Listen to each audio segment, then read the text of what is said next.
Welcome to the Westbury Hemp House. This is being owner-built by Sean and Mandy Manners in northern Tasmania. An owner-builder journey from 2017 to now, and we'll let the slides tell the story.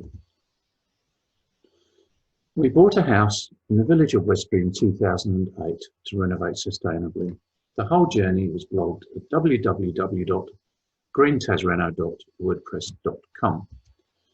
Our introduction to owner building came when we built an extension at the back of the house.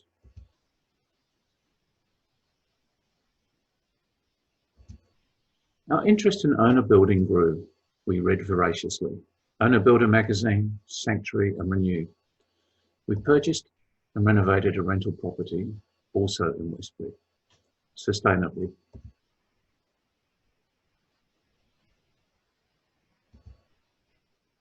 We built earthbag walls, cob pizza ovens, several, and we went to workshops on straw bale and hemp building. We researched many types of natural building, and hemp kept coming to the front.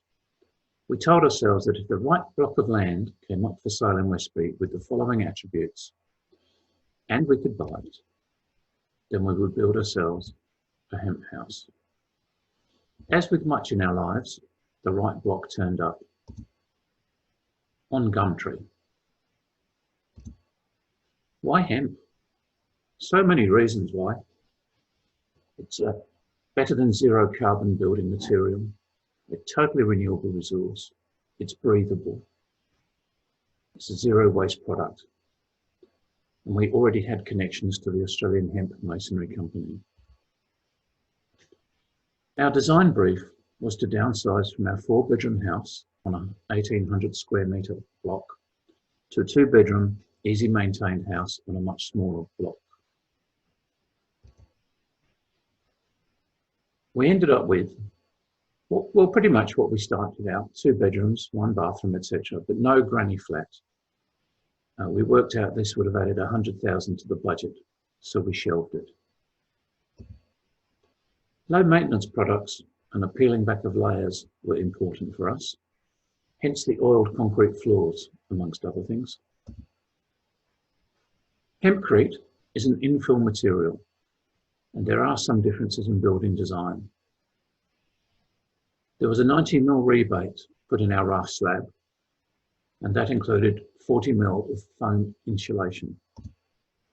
Noggins are turned on their side to help with ease of tamping the hemp. You use less studs at wall junctions if you can, and only use galvanised steel nails and galvanised strapping, as lime attacks bright steel. We coated this with bitumen paint. Pre-planing fixings can be useful. Here are the blocks put in to carry the skirting boards later on, and permanent shuttering was used around the window spaces. A pan mixer or mortar mixer is the way that we mix the hempcrete. The mix is only about 3 minutes from start to finish. Ensuring that the mix is consistent is very important. Tamping can be done by hand or with pieces of timber, and it goes between the formwork. And thank you to all the volunteers that helped us raise the hempcrete walls. Keep previously tamped hemp surfaces clean of loose particles, otherwise you may get dry joints. Sprinkle binder on the joint and damp with water. A slurry of binder may have been better, and then it could have been painted on. At the end of the day, slow drying down by covering the tamped hemp. We used the empty plastic hemp bags, but I think that some damp hessian might have been better. Dry joints. We ended up with quite a number of dry joints due to a combination of things, and this had quite an expensive flow-on effect. We were going for off-form walls, i.e. no internal render or plaster, but we ended up having to have the whole of the inside of the house rendered. Non-hemp walls were insulated with R2.7 earthwool acoustic bats, and the ceiling with 2 layers of R3.5 earthwool. Earthwool is recycled glass with no dyes or formaldehyde. The slab edge was insulated with with a NALF XPS foam, and it gave it an R1 insulation value. UPVC double glazed tilt and turn windows and matching doors.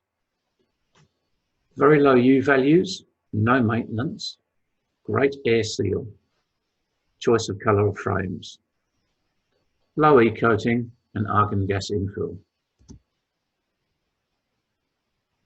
We have a 10 kilowatt sun power solar system with 30 solar panels facing north and west, an 8.5 kilowatt Fronius inverter, 13 kilowatt Tesla battery, a Zappi 7 kilowatt car charger, not shown here, which supports a 38 kilowatt Hyundai Ioniq EV.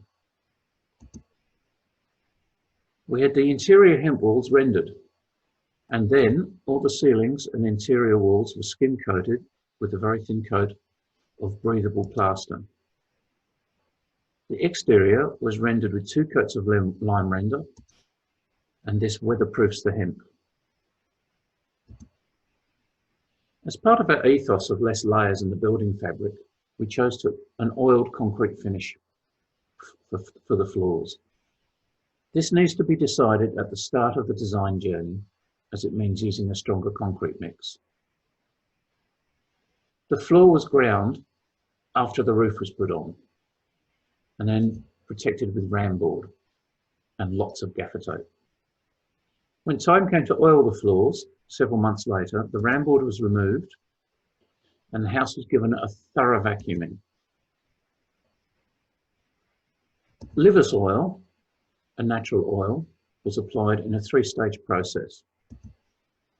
1 primer and 2 top coats, each left to dry before the next coat was added. All final finishes in the Westbury Hemp house are natural. Paints are clay paints. Timber finishes are Osmo oil and wax finish. Concrete floor finishes are by Livos. And the render is lime render. And the plywood walls are also Osmo. Less off-gassing, healthier atmosphere, and lower VOCs. We used a variety of upcycled or recycled materials during the build. The form ply used for the hemp walls was recycled into bench tops in the shed. And then in the kitchen and bathroom and laundry, the bench tops were recycled rafters taken from a carport. The bathroom shelf was a slab of blackwood left to me by a friend. And the bathroom floor and the grey northern wall were tiled using second-hand porcelain tiles from Gumtree. EO, very low or zero formaldehyde plywood, was used in the kitchen and on the sunroom walls. And recycled bottles are a feature in the hemp wall. Digital thermometers were placed in the house, carport and sunroom. Generally, the house is a minimum of 10 degrees with no heating, even when -4 outside. The sunroom is approximately 4 to 10 degrees warmer than outside, and the warm air flows into the house. A thermal camera was used to measure indoors and outdoor temperatures on the same day. Exterior south wall was -4, and inside of the same wall, +8. In summary, it took us 12 months from breaking ground to occupancy, has very good thermal properties.